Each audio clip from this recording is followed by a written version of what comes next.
আসসালামু আলাইকুম রহমতুল্লাহি বরাকাতুহ। আলহামদুলিল্লাহ, আসসালাতু ওয়াসসালামু আলা রাসূলিল্লাহ বাদ। সুপ্রিয় দর্শক শ্রোতা ভাই বোন, দেশ কিংবা প্রবাস যে যেখান থেকে আমাকে দেখছেন, আপনাদের সকলকে সাদর আমন্ত্রণ জানাচ্ছি আমাদের এই অত্যন্ত গুরুত্বপূর্ণ সংক্ষিপ্ত লাইভ অনুষ্ঠানে। প্রিয় দর্শক, আপনারা সবাই ইতোমধ্যে জেনে গেছেন আমাদের এই প্রিয় দেশটিতে দীর্ঘদিন পর্যন্ত যে লুটতরাজ চলে আসছিল, যে নানামুখী অবিচার, বৈষম্য এবং অন্যায় আচরণ চলে আসছিল, সেটার বিরুদ্ধে সর্বস্তরের মানুষ দীর্ঘদিন পর্যন্ত তাদের মধ্যে যে জমে থাকা ক্ষোভ, সেটা তারা প্রকাশ করেছে। ছাত্র জনতার গণ আন্দোলনে ইতিমধ্যে আমরা জানি যে সরকার পতন হয়েছে।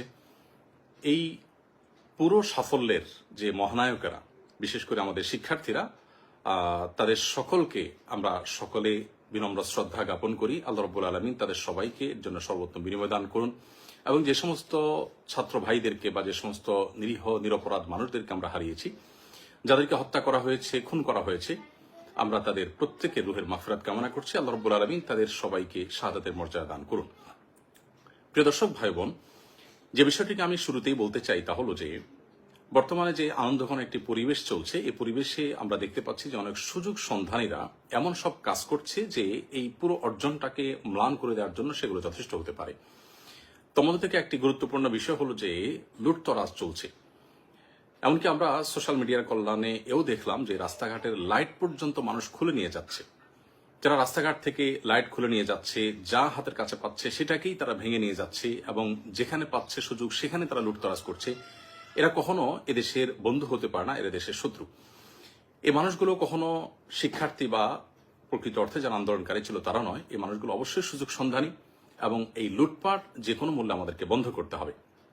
বিধায় যারা যেখানে আছেন, আমি বিশেষ করে মসজিদে যারা আছেন, মসজিদের দায়িত্বশীলদেরকে বিনীতভাবে অনুরোধ করতে চাই, আপনাদের মসজিদ থেকে আপনারা আহ্বান করুন, ডাক দিন, যেন কোনো প্রকার লুটতরাজ, কোনো প্রকার অরাজকতা যেন না চলে।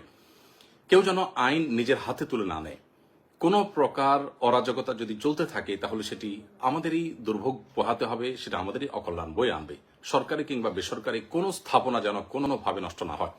বিশেষ করে মসজিদগুলো থেকে যদি একযোগে এই আওয়াজ উচ্চারিত হয় এবং সমাজের প্রত্যেকটা মানুষ যদি দায়িত্বশীলতার আচরণ করেন এবং যারাই অন্যায়ের দিকে হাত বাড়াচ্ছে তাদের হাতকে যদি আমরা থামিয়ে দিতে পারি, তাহলে সেটা আমাদের জন্য অত্যন্ত আনন্দের বিষয় হবে। অতএব আসুন, ছাত্রদের এই অর্জনকে, ছাত্র জনতার এই অর্জনকে ম্লান করে দেওয়ার মতো কাজগুলোকে যে কোনো মূল্যে থামাতে হবে। আর না হলে এটার জন্য আমাদের সবাইকে কিন্তু পস্তাতে হতে পারে। বিধায় আমি বিনীতভাবে অনুরোধ করছি যে লুটতরাজ বন্ধের সবাই উদ্যোগ নিন। আপনার আশেপাশে কেউ লুটতরাজ করছে, আপনি তাকে থামিয়ে দিন। এমনকি আপনার গণভবনে যারা গেছেন সেখান থেকে অনেক কিছু নিয়ে এসেছেন। এটি মুসলিম সুলভ আচরণ নয়, এটা কোনো নীতিবান, কোনো আদর্শবান মানুষের কাজ নয় যে আপনি সেখানে রাষ্ট্রীয় সম্পদ যেগুলো আছে এগুলো তো রাষ্ট্রের সম্পদ, আপনার ট্যাক্সের কেনা টাকা জিনিস, এই দেশের জনগণের জিনিস। অতএব আপনিও যদি সেটা দিন শেষে লুটতরাজ করেন, তাহলে লুটতরাজকারীদের সাথে আপনার পার্থক্যের জায়গাটা কি থাকলো? আমি আবারও বলতে চাই অত্যন্ত বিনয়ের সাথে যে প্লিজ সবাই যার যার জায়গা থেকে শান্তি বজায় রাখুন এবং সবাই শান্ত হন। প্রিয় নবী সাল্লাল্লাহু আলাইহি সাল্লাম যখন মক্কা পুনরুদ্ধার করেছেন, মক্কাকে স্বাধীন করেছেন, তখন কিন্তু তিনি মক্কায় কোনো মানুষের কোনো প্রকার জানমালের ক্ষয়ক্ষতি হতে দেননি, বরং সেখানে একরকম অনেকটা রক্তপাতহীনভাবেই কিন্তু তিনি মক্কা বিজয় করেছেন।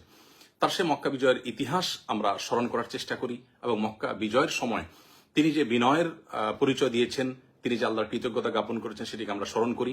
সেই সাথে বিশেষভাবে আমি বলতে চাই, সংখ্যালঘুদের উপর যে নির্যাতনের সংবাদ উঠে আসছে, এর কতটা সত্য কতটা মিথ্যা আমরা জানি না, তবে আমি বিশেষভাবে মাদ্রাসা শিক্ষার্থীদেরকে বলবো যে আপনারা অনুগ্রহ করে আপনাদের আশেপাশে থাকা হিন্দুদের স্থাপনা, ঘরবাড়ি, তাদের মন্দির, উপাসনালয়, এগুলোতে কোনো মানুষ যাতে আক্রমণ করে অন্যায়ভাবে সেখানে কোনো প্রকার জুলুম করে সেটাকে উদুরপিণ্ডি বুদুর ঘাড়ে চাপাতে না পারে, সেজন্য আপনারা সজাগ থাকুন। এবং এই কর্তব্যটা, এই সময়টা যদি আমরা সবাই মিলে পালন করতে পারি, তাহলে সেক্ষেত্রে এই বিজয় বা এই উৎসব যেটা আপনারা করছেন, গোটা দেশে মানুষ করছে, আমরা সবাই করছি, সেটি প্রকৃত অর্থে উৎসবে পরিণত হবে। বিধায় কোনো সংখ্যালঘুর উপর যদি নির্যাতন হয়, তাহলে সেক্ষেত্রে যে জুলুমের বিরুদ্ধে আন্দোলন হলো, যেই জুলুমের বিরুদ্ধে এই গণ আন্দোলন হলো, গণ অভ্যুত্থান হলো, আমরা ৭১ দেখিনি, আমরা ২৪ দেখেছি। আমরা এই গণ আন্দোলনের যে সাক্ষী হয়েছি, সেটি প্রকৃত অর্থে সার্থক হবে তখনই যখন এটাকে সম্পূর্ণরূপে সংখ্যালঘুদের উপর নির্যাতন বন্ধ এবং সকল প্রকার লুটতরাজ বন্ধ করার প্রচেষ্টা আমরা প্রত্যেকটা মানুষ করতে পারবো। আমি আবারও বলছি যে সংখ্যালঘুদের নিরাপত্তা সবাই নিশ্চিত করুন প্লিজ। মসজিদের মাইক থেকে হিন্দু ধর্মাবলম্বীদের ঘর বাড়ি তাদের স্থাপনায় কোনো প্রকার কেউ হাত দিয়ে যদি কোনো কিছু ভাঙতে উদ্যত হয়, আগুন দিতে উদ্যত হয়, কোনো প্রকার অন্যায় আচরণ করতে উদ্যত হয়, তাহলে ইমাম সাহেবের নেতৃত্বে সেই কালো হাত ভেঙে দিন, সেই কালো হাতকে থামান। নবী করিম সাল্লাল্লাহু আলাইহি ওয়াসাল্লাম বলেছেন, উনসুর আখাকা নাসিরান যালিমান ওয়া মাজলুমা, তোমরা ভাই অত্যাচারী হোক আর অত্যাচারিত হোক, সর্বাবস্থায় তুমি তাকে সাহায্য করো। অত্যাচারিত যে তাকে সাহায্য করার অর্থ তো খুবই পরিষ্কার, যিনি অত্যাচারী তাকে সাহায্য করার অর্থ হলো তার অত্যাচার থেকে তার হাতটাকে বন্ধ করে দেওয়া, থামিয়ে দেওয়া, অর্থাৎ তার অত্যাচারকে বন্ধ করার উদ্যোগ নেওয়া। অতএব আসুন, প্রতিটা মসজিদের মাইক থেকে সংখ্যালঘুদের রক্ষা, তাদের প্রতি অন্যায় আচরণ যাতে কোনোভাবে না হয় সেগুলো আমরা সতর্ক করি, প্রত্যেকটা মানুষকে সজাগ করি, সবাই যেন চোখ কান খাড়া রাখি, এবং সেই সাথে বিশেষভাবে যত প্রকার লুটতরাজ হচ্ছে বা হয়েছে এগুলো যেন বন্ধ হয়। কোনোভাবে রাষ্ট্রীয় কিংবা বেসরকারি কোনো প্রকার স্থাপনায় কেউ যেন কোনোভাবে হাত না দেয়, কোনোভাবে যেন সেটা ভাঙচুর না করে। আমরা আল্লাহকে ভয় করি, দিন শেষে আল্লাহ তাআলার কাছে এগুলোর জন্য জবাবদিহি করতে হবে। সামান্য একটা জিনিস আপনি নিয়ে গেলেন, এর জন্য আপনার জাহান্নামে যেতে হতে পারে। মনে রাখবেন, রাষ্ট্রের সম্পদ এটা কোটি কোটি মানুষের মালিকানাধীন সম্পদ। বিধায় কিয়ামতের ময়দানে এত কোটি মানুষের কাছে আপনি এই দায় কিভাবে পরিশোধ করবেন, এর জবাবদিহি কিভাবে আপনি দিবেন? বিধায় আল্লাহকে ভয় করুন, কোনো প্রকার লুটতরাজ হতে দিবেন না, এবং সংখ্যালঘুদের নিরাপত্তা নিশ্চিত করবার জন্য মসজিদের মাইক ব্যবহার করুন, অন্যায়ের বিরুদ্ধে মসজিদের মাইক থেকে আহ্বান করুন, মাদ্রাসার শিক্ষার্থীরা তাদের পাহারাদারি করুন। আবারও বলছি যে প্রিয় নবী সাল্লাল্লাহু আলাইহি ওয়াসাল্লাম মক্কা বিজয়ের পর তিনি কিন্তু কোনো প্রকার আজকের পৃথিবীতে যে বুনো উল্লাস হয়ে থাকে এরকম উল্লাস বা উল্লাসের উন্মাদনা যেটি, এটি কিন্তু তিনি করেননি। আল্লাহ সুবহানাহু ওয়া তাআলা বলেছেন, ইযা জাআ নাসরুল্লাহি ওয়াল ফাতহু, যখন আল্লাহর সাহায্য এবং বিজয় আসে, ওয়ারাইতান নাসা ইয়াদখুলুনা ফি দীনিল্লাহি আফওয়াজা, এবং আপনি দেখবেন লোক দলে দলে আল্লাহর দ্বীনে প্রবেশ করছে, অনুগত হচ্ছে, তখন ফাসাব্বিহ বিহামদি রাব্বিকা ওয়াস্তাগফিরহু, আল্লাহ তাআলার তাসবিহ মাখা প্রশংসা আপনি জ্ঞাপন করুন এবং আল্লাহ তাআলার কাছে ইস্তেগফার এবং ক্ষমা প্রার্থনা করুন। একজন মুসলিম বিজয়ের আনন্দে আল্লাহর শুকরিয়া আদায় করবে, বিনয় অবনত হবে, এবং নিজেদের কোনো ভুল ত্রুটি হয়ে থাকলে তার জন্য আল্লাহর কাছে ক্ষমা প্রার্থনা করবে। দম্ভ বা অহংকার তারা দেখাবে না। যারা দম্ভ দেখিয়েছে, অহংকার করেছে, তাদের অহংকার এবং দম্ভ কিভাবে চূর্ণ হয়েছে আমরা দেখেছি। আমরাও যদি একই কাজ করি তাহলে একই পরিণতি আমাদেরকে বরণ করতে হবে। যারা জুলুম করেছে, লুটতরাজ করেছে, অবিচার করেছে, বৈষম্য করেছে, সেগুলোর পরিণতি আমরা দেখতে পেয়েছি। আমরাও যদি একই কাজ করি বা আপনারাও যদি সাধারণ মানুষও যদি একই কাজ করেন তাহলে একই পরিণতি আমাদেরকে বরণ করতে হবে। আল্লাহর ভয় আমরা অন্তরে জাগ্রত রাখি।